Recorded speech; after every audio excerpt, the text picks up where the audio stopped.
3, taking the name of the Lord thy God in vain. Thou shalt not take the name of the Lord thy God in vain. And number 4, remember the Sabbath day to make it holy.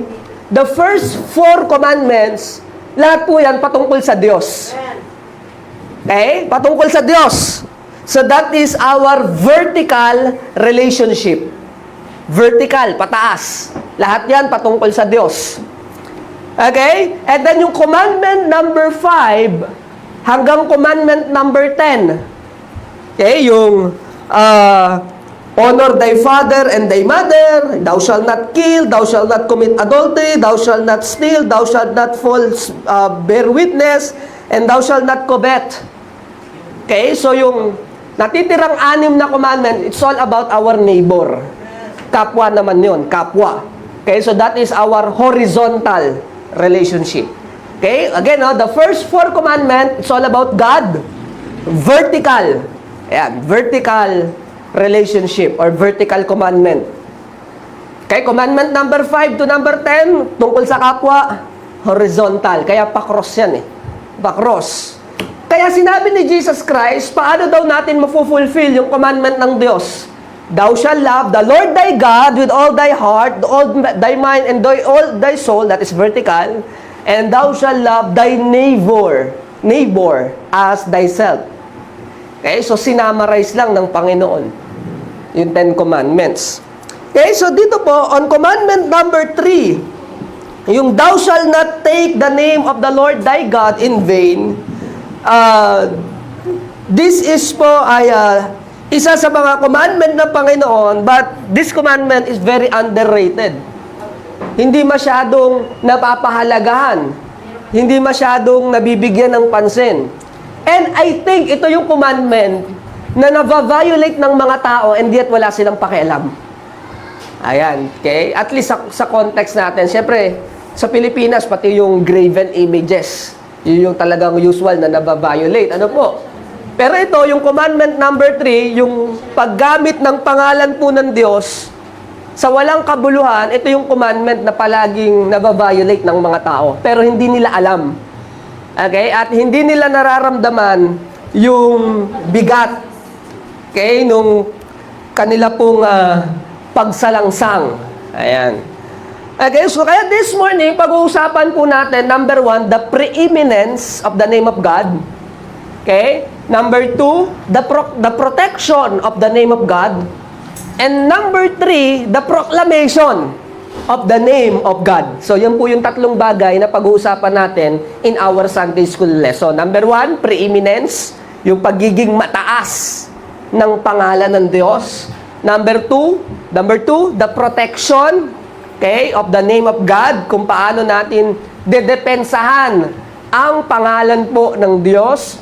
And number 3, we will talk about the proclamation. Ipahahayag ang pangalan po ng Diyos. Okay, so dapat po tayo sa number 1. Sa number 1, let's talk about the preeminence .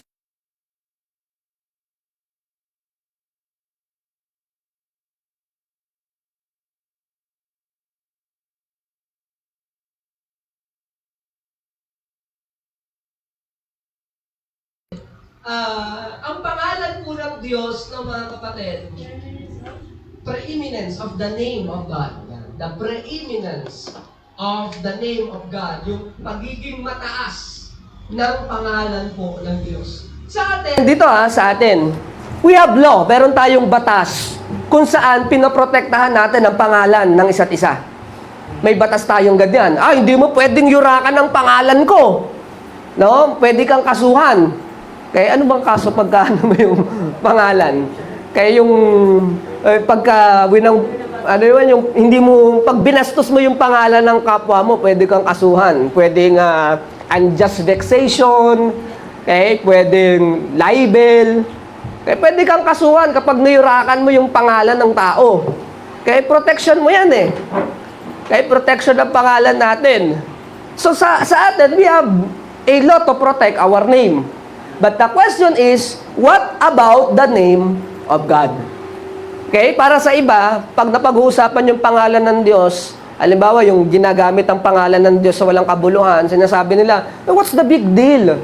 Hindi naman ano yan, hindi naman big deal yan. Okay, wala lang naman yan eh. 'Di ba? Pagka nagagamit ang pangalan ng Diyos sa walang kabuluhan.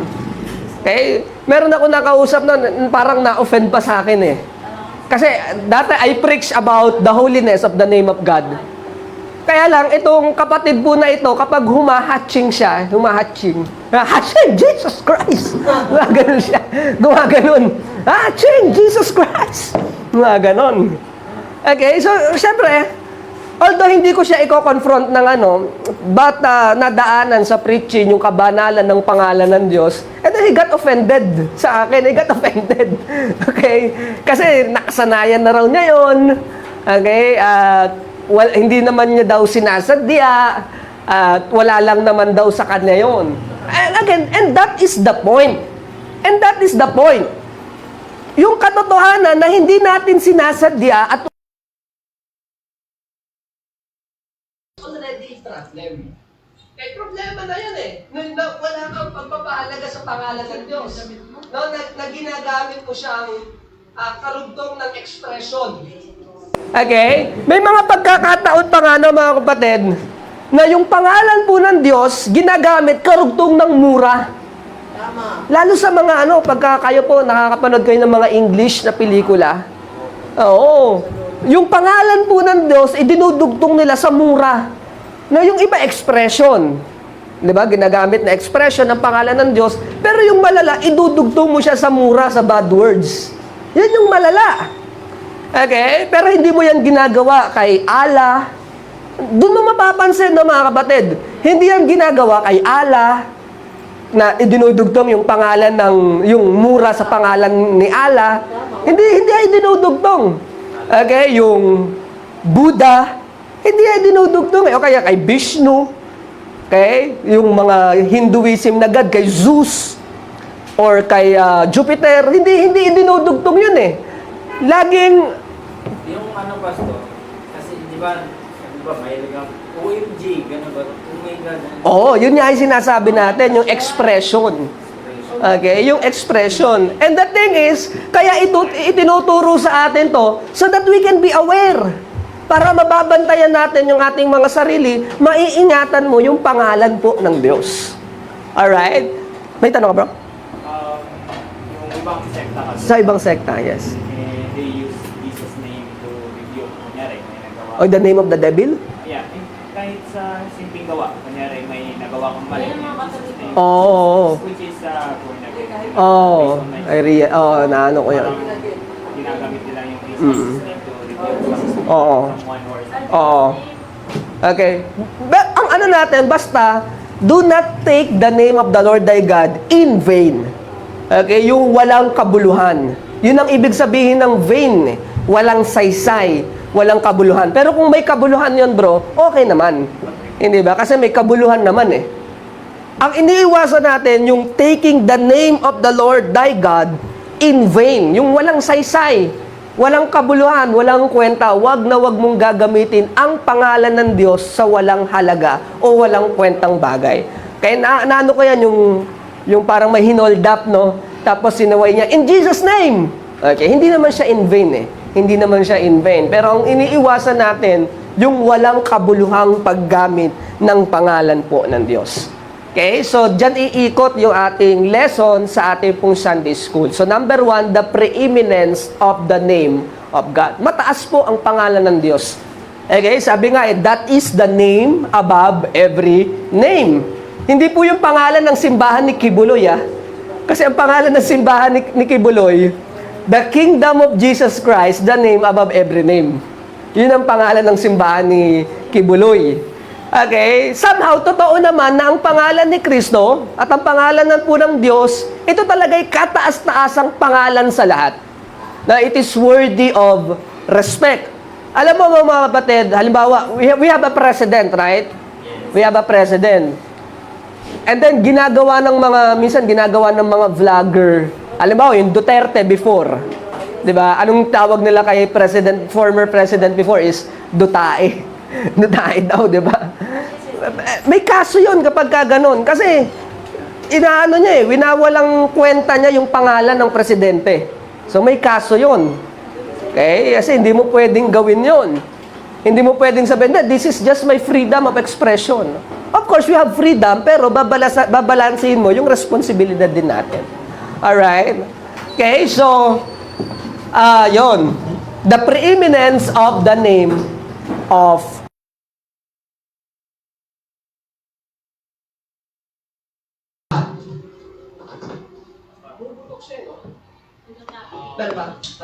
Paano po yung mga tao na gumagamit ng pangalan ni Jesus? Kasi minsan yung kanyari, magulang ka, pinangalan sa anak. Ayun, very interesting yun. Oo. Okay. At sa tanong ni Brother Peter, paano daw magulang ka? Tapos, ang ipinangalan mo sa anak mo, Jesus. Tama. Okay? O Jesus. For me, wala namang problema, bro. Kasi hindi naman siya walang kabuluhan. And I will argue na, kasi yung pangalan ng mga anak natin, ano yan eh? Special yan eh. Pinag-isipan yan. Kumbaga, it symbolizes our love and affection do sa ating mga anak. So I think okay naman na pangalanan mo. Kaya lang, ito yung danger, no? Mamaya, Jesus nga ang pinangalan mo sa anak mo. Kaya lang. So, kumbaga, it's a great privilege na Jesus yung ipangalan mo. Kaya lang, it's also a great responsibility. Okay? At syempre, baka maging tampulan din naman ng panlilibak yung bata. Kasi Jesus. Naalala ko, totoo ba si Tanggol, Jesus ang pangalan? Opo, Jesus basta rin. Papalabas na naman. May apelyido pa naman na Cristo. La Cristo, di ba? Sa amin, Cristobal. Oo. Si nanay din, Salvasyon. Kasi yun yung mga unang pangalan noon eh. So, ano lang yun, wala namang problema doon. And I think it's special eh. Special kapag ang pinangalan natin is, and yung Joshua is also Jesus. Na, baka ano natin, yung Joshua kapatid, na, ang Joshua saka Jesus, parehong pangalan yan. Isa lang yan. Yung Joshua saka Jesus. Kaya yung isa lang galing sa Hebrew, yung isa galing sa Greek. Oo. So okay lang din naman yan, no, mga kapatid. Bakit na yun dyan, Pastor? Ha? Ay, ang ganda ng Jude. Sa Tagalog, Judas. Judas sa Tagalog. Pero ang meaning po ng pangalang Jude ay praise. Papuri ang ibig sabihin ng pangalang Jude. Kasi di ba si Jesus Christ, galing siya sa tribe of Judah. Yes, yung Judas po, magandang ibig sabihin nun. Naging pangit lang dahil kay Judas Iscariote. Sa lang po ang nagpapangit. But the name Judas, ang ibig sabihin talaga ng Judas ay praise. Papuri, maganda yan. Kaya nga si Jude, di ba? Maganda naman yung pangalan ng Jude. Huwag mo lang Tagalogin. Huwag mo lang Tagalog. Kasi pangit na pakinggan eh. Jude yung sinturon mo. Sinturon ni Jude. Diba? So, okay naman yan. Ayan po. So, thou shalt not take the name of the Lord thy God in vain. The preeminence of the name of God. Okay? So, mataas ang pangalan po ng Diyos. Napakataas ng pangalan ng Diyos. Alam po ninyo yung Lord sa Bible po natin na lahat capital. Napansin po ninyo? Especially sa Old Testament. Napansin po ninyo? Okay? Yung capital na Lord, all capital na Lord, napansin po ninyo? Okay? Actually, no mga kapatid, malalim po ang ibig sabihin ng all capital na Lord. Okay? Alam po ninyo yung Yahweh. Yung Yahweh, alam po ninyo yun. Ano po? Yung Jehovah, alam po ninyo yun. Okay? So yan po na mga kapatid, galing po yan sa Exodus chapter 3 verse number 14. Exodus chapter 3 verse number 14. Ano po yun? Yung pangalan ng Diyos na I am that I am. Okay? So, kung mapapansin po ninyo, isang beses lang po yan nagpakita sa Bible, yung I am that I am na yan. Exodus 3:14.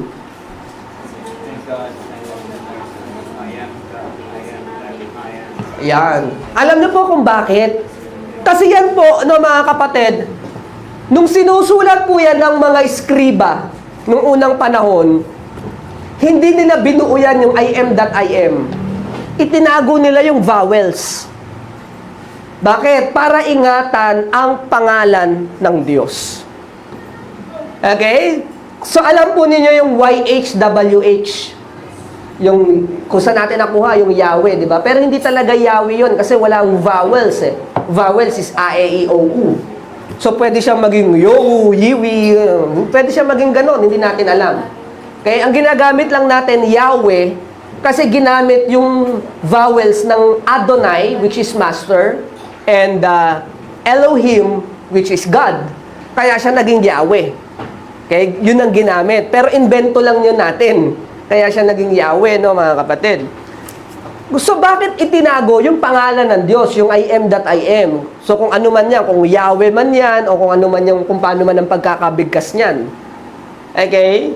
Itinago, no, mga kapatid. So, yung YHWH, nung tinatranslate sa English, yung mga Bible po natin, ang ginamit is yung Lord na all capital. Hindi Lord na isa lang L yung capital, yung Lord na lahat capital. So pag nakakita po kayo ng Lord na all capital sa inyo pong mga Bible, sa Hebrew po, that is the Hebrew word YHWH. Okay? So itinago ng mga iskriba yung pangalan ng Diyos. Bakit? Kasi sinakop sila, di ba, ng mga kapatid? Sinakop sila ng Babylonia, ng Persia, ng Assyrian, sinakop sila eh. So dahil sa takot nila na, baka walang hiyain ng mga hintil ang pangalan ng Diyos, kaya itinago nila yung pangalan ng Diyos. Itinago nila, pinrotektahan nila yung pangalan ng Diyos. Kaya naging YHWH, or what you called Tetragrammaton. Yun yan. Pero ano lang naman mga terminologies. Pastor, ano yung mga pinagsasabi mo? Mga ano lang naman yan, mga jargon lang naman yan. Pag sinabi mong tetragrammaton, 4-letter words. That is YHWH. So bakit naging YHWH? Kasi tinago nila yung tunay na pangalan ng Diyos. Bilang pag-iingat, kapatid. Kaya lang, ang nangyari, sa sobrang ingat naman, hindi na rin natin nalaman. Okay? Pero may sabi-sabi, eto, sabi-sabi lang naman, na kapag daw pumasok yung high priest dun sa temple, no, dun sa Holy of Holies, binabanggit niya yung tunay na pangalan ng Diyos.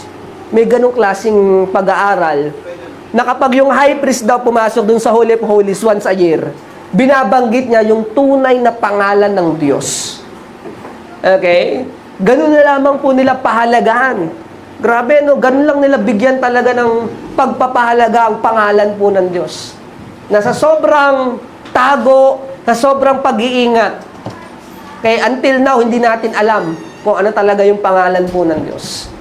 Okay? Pastor, ano yung Jehovah? Malabong maging Jehovah ang pangalan ng Diyos. Malabo. Bakit po? Kasi yung letter J, isa po yan sa pinakabatang miyembro ng English alphabet. I think that is 17th century. 17th century. So, meron po tayo ritong Bible na King James 1611, original. Ito po. Iba tong Bible po na ito. Yun nandiyan dyan. That is original copy of the 1611. Yun nandiyan dyan. Pansinin po ninyo, walang letter J ang 1611 na original na Bible. Bakit? Kasi yung letter J, ang pinakabatang miyembro ng alphabet, ng English alphabet. So, noong unang panahon, walang J. Ang ginagamit nila I. Okay? Kaya, imposible na maging Jehovah ang pangalan ng Diyos. Pastor, paano yung Jesus? Jesus is actually Yeshua. Yeshua talaga ang Jesus. Or Jesus sa Greek. Okay? So, okay. Kaya lang, hindi ka naman pwede magpaka-dogmatic dyan. Kasi alam mo naman yan, naitatranslate. Halimbawa, yung Jesus. So, alam mo na that is Jesus. And Jesus, alam mo na, yun yung Jesus ng Bible. Hindi ka naman magiging magpaka-dynamic dyan eh. Hindi po ba? Ayan. Ayan, so, medyo malalim na mga kapatid. Pero ang bottom line niyan, importante para sa mga mananampalataya ang pangalan ng Diyos. Yun ang doon, yun ang lesson na dapat makapture natin. Importante para sa mga mananampalataya ang pangalan ng Diyos. Okay? The preeminence of the name of God. Number 2, okay, the protection of the name of God. The protection of the name of God. Okay? So, alam niyo po, mga kapatid, when we talk about the protection of the name of course, God doesn't need our protection. No, hindi kinakailangan ng Diyos ng proteksyon natin. God can take care of Himself. Okay? Kaya lang tayo, ang pinoprotektahan natin, yung, alam mo yon, yung imahe ng Diyos. No, yung representation ng Diyos, yun ang pinoprotektahan natin. Okay? Ang Diyos mismo, hindi niya kailangan ng proteksyon. Diyos siya. Okay? Ang pinoprotektahan natin, yung representation ng Diyos. Ayaw natin na ang Diyos ay ma-misinterpret ng mga tao. Yun ang ayaw natin. Kaya iniingatan natin ang pangalan ng Diyos. Okay? Kaya nga, pag sinabi ng mga tao hindi, tumanggap din naman ako sa Diyos So, inaano natin yun. Anong Diyos? Sinong Diyos? Diyos ng Biblia? Diyos ng ano? Diyos ng mundong ito. Diyos Diyosan. Alright? Kasi, halimbawa kapag nag-share ka, hindi porke sinabi ng tao, hindi, tumanggap din naman ako kay Jesus Okay, baka kasi yung tinanggap niyang Jesusan lang. No, baka hindi totoong Jesus yun. So you have to, present the gospel para makilala niya yung biblical Christ. Okay, so ang iniingatan natin o ang binibigyan natin ng proteksyon, it is not God Himself. Okay, remember, God is God even without us. Kahit wala ka, ang Diyos mananatiling Diyos. Okay? So, hindi natin siya pinaprotektahan. Ang pinaprotektahan natin, yung representation ng Diyos. Ayaw mo na ma-misinterpret nila ang Panginoon. Yun ang ayaw natin. And that is why we take care of the name of God. We protect. Tutok talaga, lobat yan. We protect the name of God. Okay? We protect the name of God. Ayan po. Okay? So, anong bagay natin pinoprotektahan ang pangalan ng Diyos? Number 1, from denial. Pinoprotektahan natin ang pangalan ng Diyos sa denial ng mga tao. Okay? For example, when Jesus proclaimed the miracle, when Jesus performed a miracle, ang sabi ng mga tao, hindi, kaya lang naman niya na nagawa yan dahil, kumontrata siya kay Belial, prince of the devil Diba? So, we are protecting the name of God from people's denial. Okay? For example, sinong gumawa ng mundo? Diyos. Hindi po ba? Pero ang turo ng science, ang mundo daw galing sa malaking pagsabog. So, in a way, we are protecting the name of God from the denial of the people. Kapag dinedenay nila yung work of God, dinedenay nila yung miracles of God, okay, the salvation from God, we make sure, alam nila kung kanino galing ito. Okay, sa Diyos ng Biblia.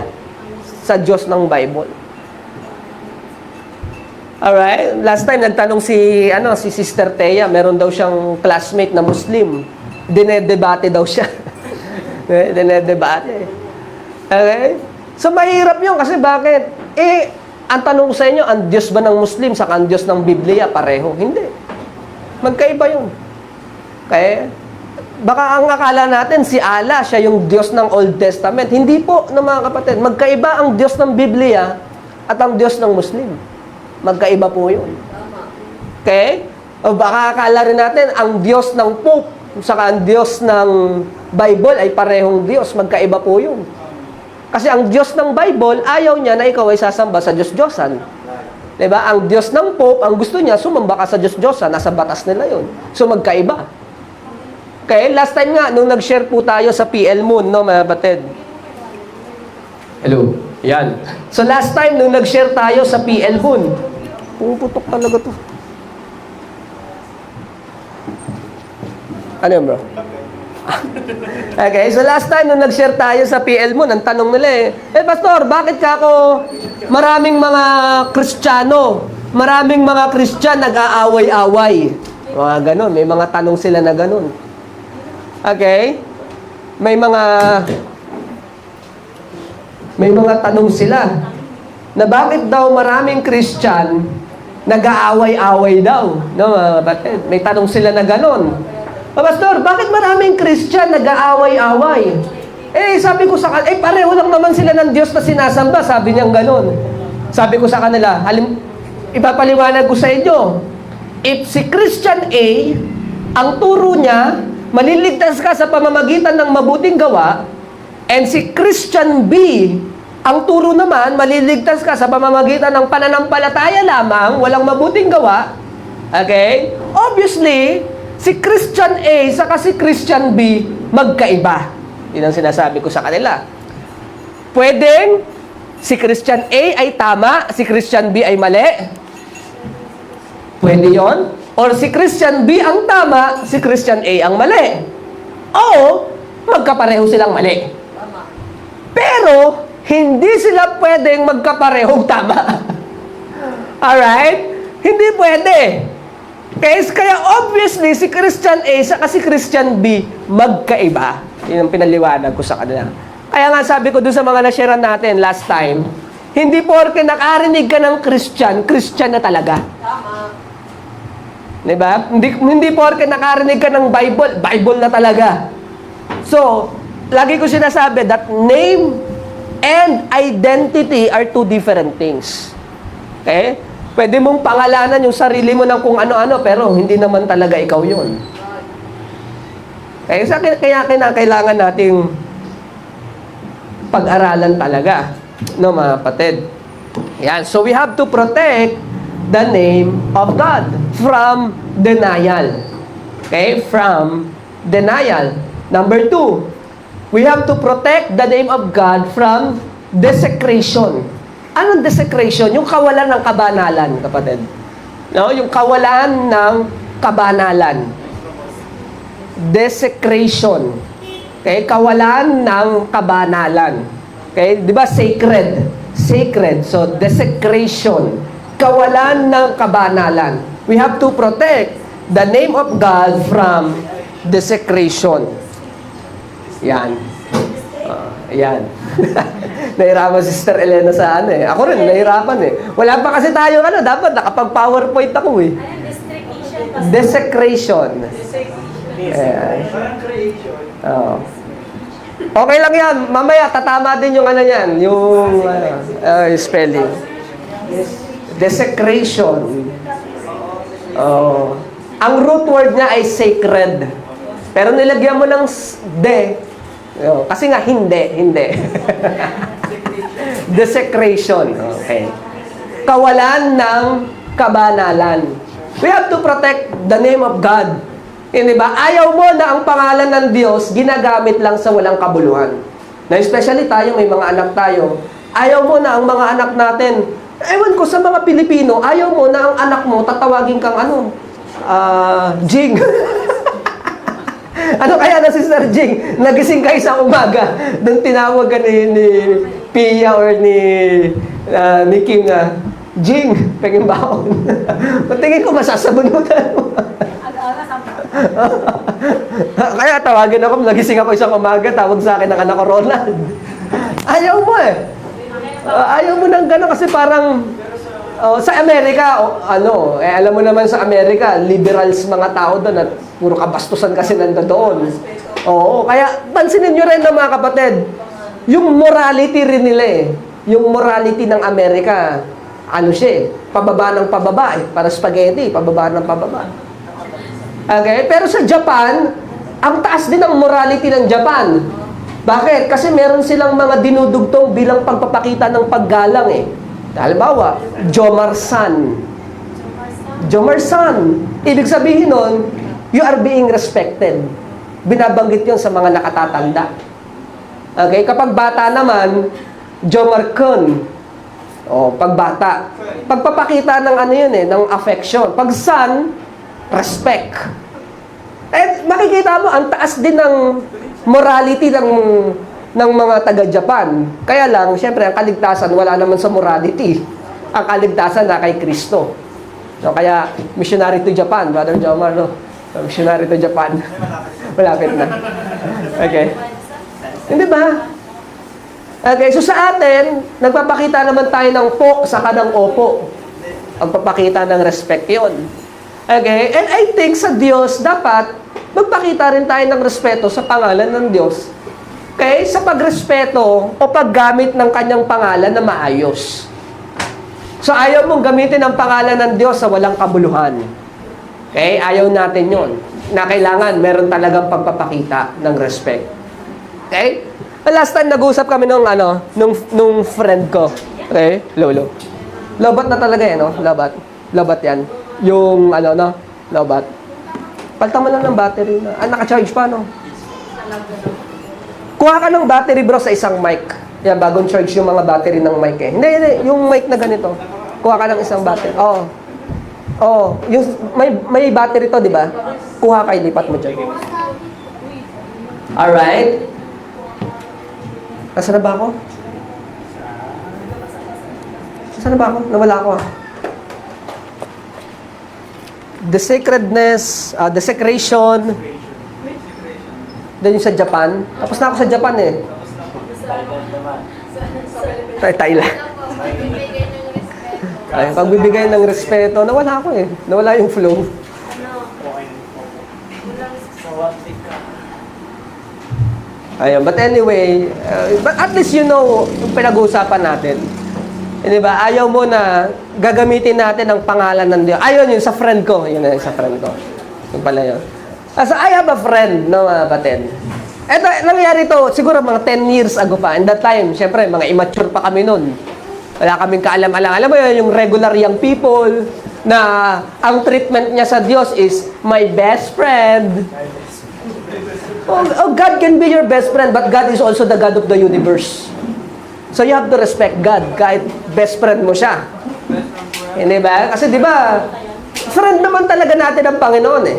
Friend mo talaga ang Panginoon. Pero wag mo siyang tratuhin na parang friend mo talaga na Hindi ba yung pinapaamoy mo ng utot? Hindi ganun ang Diyos. Bakit friend kita? Hindi ganun ang Diyos, kapatid. You have to respect God. Okay? So, bakit ko nakwento yung sa friend ko? Kasi nag-usap kami. Ang quiet time daw niya ganito. Ang quiet time daw niya, nagde-devotion daw siya sa CR. Habang natae. Bakit? Kasi sabi niya sa akin, kasi doon lang tahimik sa bahay. Doon lang ako nakakapag-devotion kapag, doon na rin ako nagpe-pray. Doon na rin ako doon na nagde-devotion. Pagkatapos daw magpupo tuwing umaga. Sabi ko sa kanya, we have to respect pa rin God. Of course, God is our friend. Meron tayong personal relationship with God. But God is also God. Okay? He is the highest authority here on earth. In the whole universe. So you have to respect the Lord. Alright? Okay? So, I don't know kung nabago niya na ngayon yun. Pero, yun na pinag-usapan namin yun. Kailangan irespeto mo pa rin ng Diyos. Okay? God pa rin siya eh. Sa bagay, mas maiging na mag-devotion sa CR kaysa wala ka talagang devotion at all. Di ba? Pero kung magde-devotion ka rin naman, ayusin mo na. Yung talagang may quiet time. Okay? Yung prayer, maayos. Di po ba? Alright. Okay? May po ba? May sense po ba yung Sunday school natin? Amen, no? May sense yan. Okay? So, we have to protect the name of God from desecration. From denial, from desecration. Meron pa ako nakalimutan ko yung outline ko. 4 na D yan eh. Denial, desecration. Wait lang po kalimutan ko eh.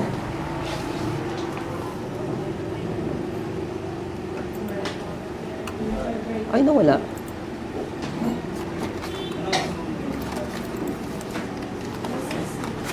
Ano oras na ba? 9:50.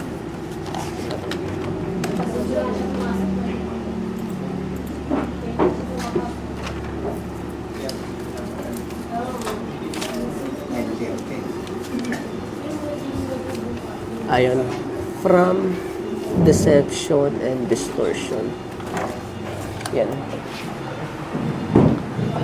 Alright. Ayan. Number 3, we have to protect the name of God from distortion. And ano yan, bro?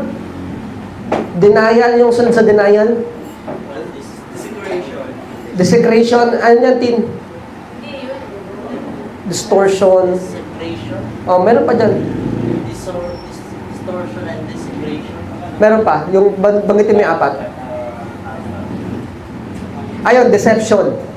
Yan. So, number 3, deception. Number 3. And number 4, distortion. Okay? So number 1, denial. Number 2, desecration. Number 3, deception. And number 4, distortion.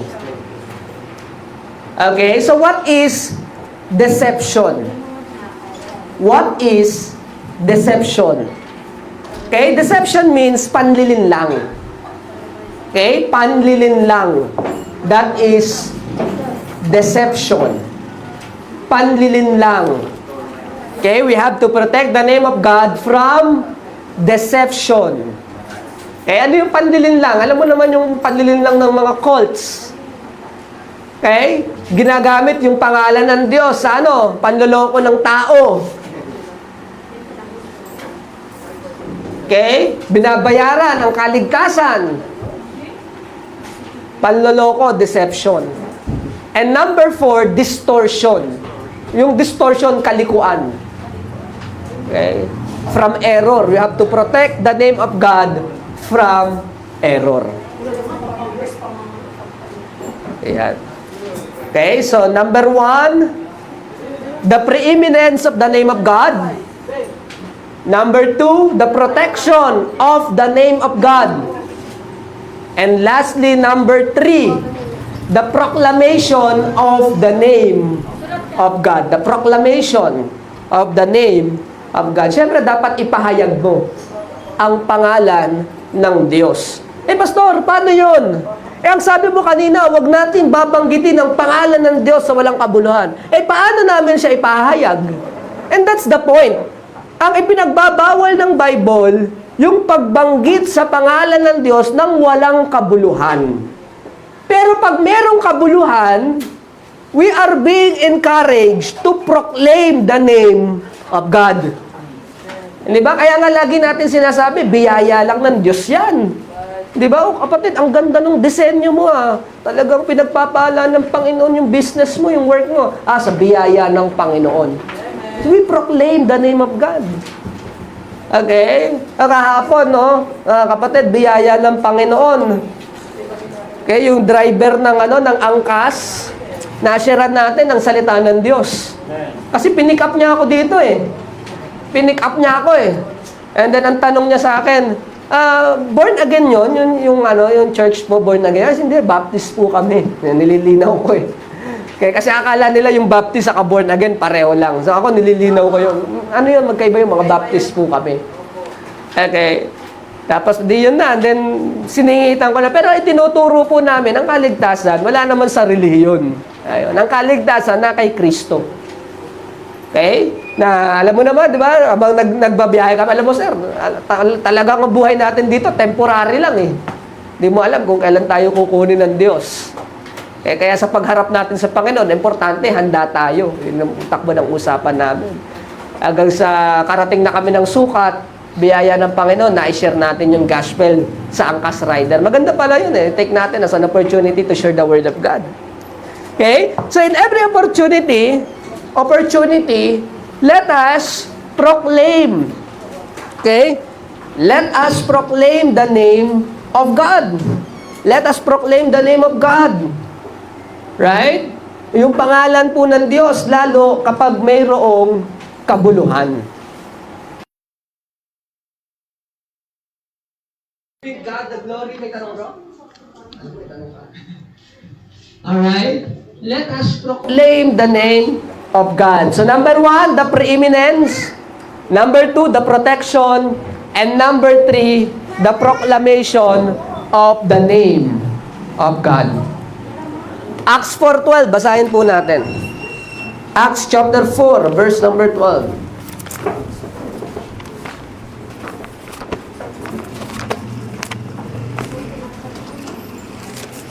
Ito, maganda rin itong memory verse. Yes, Acts chapter 4, verse number 12. Napaganda rin nito memory verse. Ayan.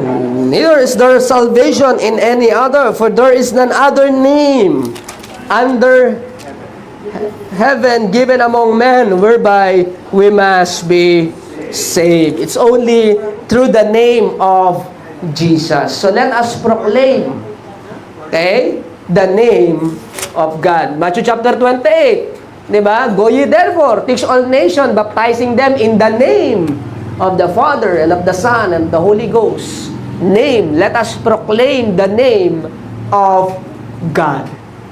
Okay, kaya nga ang ganda ng awitin natin last Sunday, blessed be the name, blessed be the name, blessed be the name of God. Okay, so that is our lesson for this morning.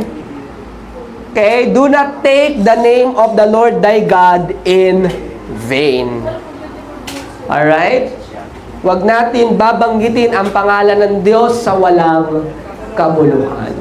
Okay, so yun lamang po ang ating Sunday School lesson this morning. Any question? Mag-entertain ako ng question bago tayo mag-end. Kasi 9:15 na kanina, 9:20 na siguro ngayon. 9:25 na, 5 minutes. Any question po? Any question? Meron bro?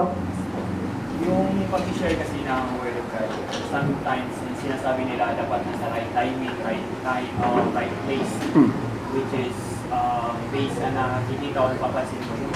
Isa kasi may mga preachers na pumupunta sa, alam nila na talaga, kunyari mga LGBTQ+, and doon sila nag-preach na kung hindi sila tatalikod or ganyan-ganyan. Siyempre, conflict yun. Minsan, mapapastos talaga mga Of course. Oo. Sinadya mo talaga pumunta ako sa mismong lugar na yun. Oo. Which is, ano po yun, masasabi natin doon na binirich niya yung Word of God, which is good, ano naman. Good yun, yes. Good thing yan. Siyempre, nakakakonflict. Oh, but it's not on the preacher. Ang ginawa ng preacher, nangaral siya, halimbawa may pride parade. May pride parade, no, yung sa LGBT, and then nag-preach yung preacher. The name of God, Jesus Christ, thou shalt be saved. Di ba? Kaya lang, ang sagot nila, I don't need your Jesus. Your Jesus is gay. Ganon, di ba? So, on preacher's side, tama lang yung ginawa ng preacher. Tama yon. Pero sa side nung mga nang bastos ng mock sa pangalan ng Diyos, it's on them. It's their fault. So, yun ang pagkakasala nila. So, I don't think there is any conflict. On preacher side, all goods yun yung ginawa niya. Kasi, of course, these people need the Lord. Pero kung mag-respond sila negatively and mockery, and it's on them. Silang nagkakasala doon. The LGBT. If they mock the name of God. Ibig sabihin po, walang right timing or right time. Wala. Oo. Yes. Kailangan. Yes. Actually, every opportunity is the right time to share the gospel. Every opportunity. Okay? And every people is a mission field. Every person. Kahit religious person. No, kahit nga church kahit nga Baptist church, it is a mission field. Kasi anong malay natin, baka may hindi pa saved. Diba? So, every person is the right person para ma-share ng gospel. And every opportunity is the right time to share the gospel. Brother Nyaral, nagtatas siya? Ano po, Pastor? Saan po nanggaling yung salitang ala? Ang ala, no mga kapatid, it is Arabic word for God. Sa Hebrew, we have Elo or El sa Hebrew. El. Parang tayo, sa anong Tagalog ng God? Diyos. Anong Bisaya ng Diyos? Ginoo. Anong Arabic ng Diyos? Allah. Anong Hebrew ng Diyos? El, Elo. O yan. Ganun. So yun lang yan. It's Arabic word for God. Sana nga po, Pastor, nanggaling yung Quran, di ba, sa atin. Ang Quran, bro, huwag mong problemahin kung saan nanggaling ang Quran. Pero, Brad, mas nauna ang Christian kesa Muslim. Kasi ang Christianity founded by the Lord Jesus Christ AD 33. Ang Muslim finound ni Muhammad AD 600. So ang layo, almost more than 500 years ang pagitan ng Christianity sa kanang Islam.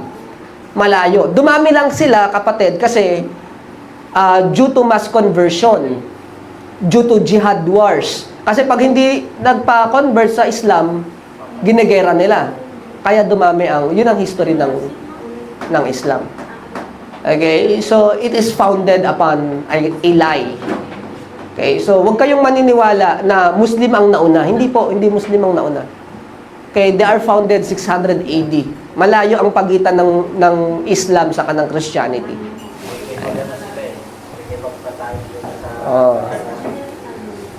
Saka tayo no mga kapatid, kita mo Brother Gerald, no? Ang Christianity, handang mamatay para sa pananampalataya.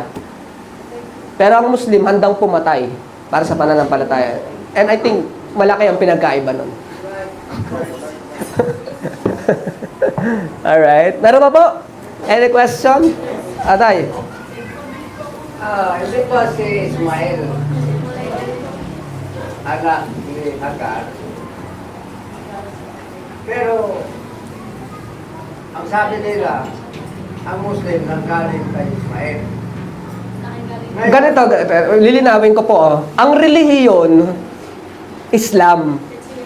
Ang Islam nagsimula kay Muhammad, 600 AD. Yung sinasabi nilang nanggaling kay Ishmael, lahi. Magkaiba yung lahi, magkaiba yung relihiyon. Magkaiba yun. So yung lahi is Arabic, Arabo.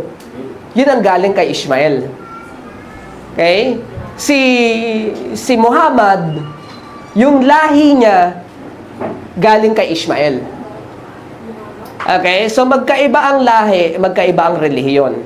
Parang ganito, ang Kristyanismo. Ang Kristyanismo galing kay Jesus. Okay? Pero ang lahi ni Jesus galing sa Israel. So magkaiba yung lahi, magkaiba yung relihiyon. Okay? So I hope na ano po natin, no? So pag sinasabing ang Muslim galing kay Ishmael, ang tinutukoy nila lahi. Lahi yon, yung bloodline. Magkaiba yung relihiyon. Halimbawa, ikaw, Pilipinong Muslim, galing ka ba kay Ishmael? Hindi. Pilipino ka eh. O halimbawa, Koreano ka na Muslim, galing ka ba kay Ishmael? Hindi. Kasi iba yung lahi mo eh. Iba yung lahi, iba yung relihiyon. Okay, so yun po yun. Yan, so... ang sabi kasi, ang katuwiran kasi ng Muslim, ang ama daw ni Ismael, si Abraham. Ang ama ng Isaac, si Abraham din. Ngayon, parehas lang daw na kalooban ng Diyos na ipinanganak yung dalawa. Oh, ano yan kasi ganito no mga kapatid? Ganito no, lahat naman tayo pwedeng mag-claim. But the question is, paano mo patutunayan? Yun ang claim ng Muslim na si Ishmael ay kalooban ng Diyos. Di ba? Pero alam mo ang kasaysayan ng Bible eh. Hindi ba? Si Ishmael ay produkto ng dahil hindi makapaghintay si Sarah at si Abraham. So si Ishmael ay produkto ng pagkakamali, hindi yun ang kalooban ng Diyos. So malinaw sa Bible na ang kalooban talaga ng Panginoon, ang ipinangakong anak ay si Isaac. Yun talaga ang malinaw. Ngayon, kung yun ang claim ng Muslim, again, lahat naman tayo pwedeng mag-claim. But the question is, paano mo patutunayan? Porque ba kinlaim ng Muslim na paniniwalaan mo na? You can claim that. Right? Kahit naman sinabi ng Muslim, galing kami kay Ishmael, at si Ishmael ay kalooban din ng Diyos. You can say that. Pwede mo naman sabihin yun eh. But ang question is, bakit ko paniniwalaan? Ano bang nasa salita ng Diyos? Tayo malinaw sa salita ng Diyos. Nasa libro ng Genesis. Si Isaac talagang ipinangako. Si Isaac ang inoffer at kay Isaac galing ang Israel. At kung parehong kalooban ng Diyos yan, bakit magkaaway ang Arabo at Israel?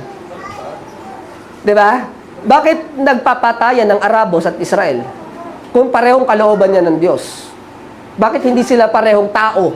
Bakit ang Palestine at ang Israel ay magkaibang grupo ng tao kung parehong galing sa Diyos? Diba? So magkaiba yon. So you can claim something, but the question is, can you prove it? Yan. So, ganun yun.